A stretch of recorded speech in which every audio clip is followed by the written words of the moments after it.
Hello everyone, আসসালামু আলাইকুম। আজকে আমরা শিখব রাইট ফর্ম অফ ভার্বের মাত্র 7টি রুল। তো চলো শুরু করি। প্রথমে দেখো কোনো সেন্টেন্সে just now, ever, yet, already, recently থাকলে সেন্টেন্সটি প্রেজেন্ট পারফেক্ট টেন্স হয়। প্রেজেন্ট পারফেক্ট টেন্সের স্ট্রাকচার কি? Subject plus have, has plus V3। এখন একটা এক্সাম্পল দেখো। She has already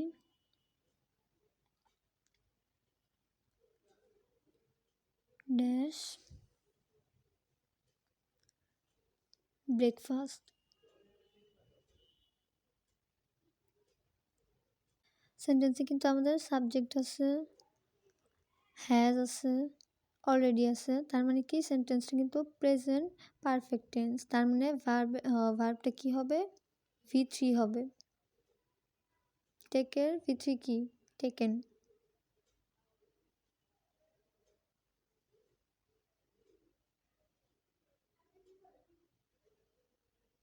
এখন 2 নম্বর রুলসটা দেখো। সেন্টেন্সে এগো, before, yesterday, long since, long ago এবং দেন থাকলে ভার্বটি পাস্ট ফর্ম হয়। এক্সাম্পলটা দেখো, she finish her homework yesterday.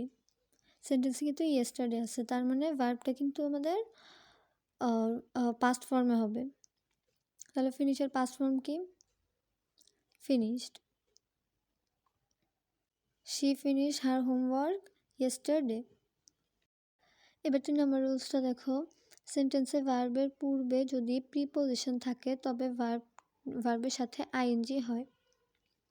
যেমন she is good at singing. ভার্বের আগে কিন্তু অ্যাট প্রিপোজিশন আছে, তার মানে ভার্বটা কিন্তু আইএনজি হবে। She is good at singing. শুধুমাত্র টু প্রিপোজিশনের সাথে কিন্তু ভার্বের বেস ফর্ম হয়। যেমন I want to learn English fluently. এখানে টু প্রিপোজিশন থাকায় ভার্ব কিন্তু বেস ফর্মেই বসছে। এরপর দেখো 4 নম্বর রুলস। সেন্টেন্সে ভার্বের পূর্বে যদি টু বি, বিং, বিন, হ্যাভিং থাকে তাহলে ভার্বটি V3 হয়। যেমন হি has bin punish for his mistake. এখানে ভার্বের আগে কিন্তু বিন আছে, তার মানে ভার্বটা কিন্তু V3 হবে। পানিশের V3 হচ্ছে পানিশড।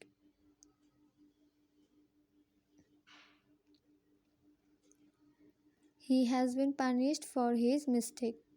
এখন 5 নম্বর রুলসটা দেখো। মোডাল অক্সিলারি ভার্ব যেমন can, could, may, might, must, had better, would rather, need এরপরে কিন্তু সবসময় ভার্বের বেস ফর্ম হয়। যেমন I can speak English fluently. এখানে স্পিক কিন্তু ভার্বের বেস ফর্ম বসছে, কারণ স্পিকের আগে ক্যান মোডাল অক্সিলারি। এরপর দেখো ইট মাইট রেইন টুডে। রেইনও কিন্তু বেস ফর্ম, কারণ মাইট আছে।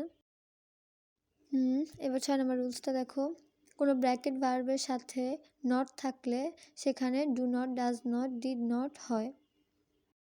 এরপর 7 নম্বর রুলসটা দেখো। কোনো সেন্টেন্সের শুরুতে শূন্যস্থান থাকলে ভার্বের সাথে আইএনজি হয়। যেমন walking is a good exercise. এই রুলসগুলো কিন্তু আমার ফেসবুক পেজ অ্যান্ড গ্রুপে দেওয়া আছে, তোমরা যদি কেউ চাও এখান থেকে কালেক্ট করে নিতে পারো। আজকের মতো এই পর্যন্তই। সবাই ভালো থাকো। আল্লাহ হাফেজ।